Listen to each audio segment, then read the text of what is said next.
High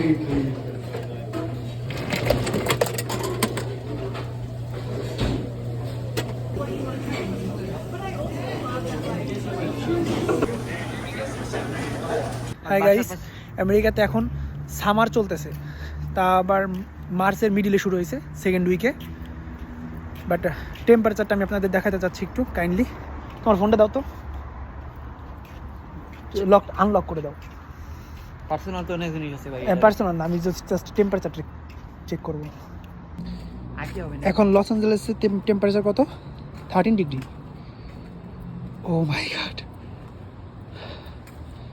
এটা summer, এটা অবিশ্বাসযোগ্য না? বাংলাদেশে না উত্তম সামার চলতেছে, সর্বোচ্চ সামার, যেখানে টেম্পারেচার উঠতেছে 42 ডিগ্রি, 43 ডিগ্রি। এর জন্য বাংলাদেশ ভাই। হ্যাঁ, ওইটা এর জন্য এটার নাম বাংলাদেশ।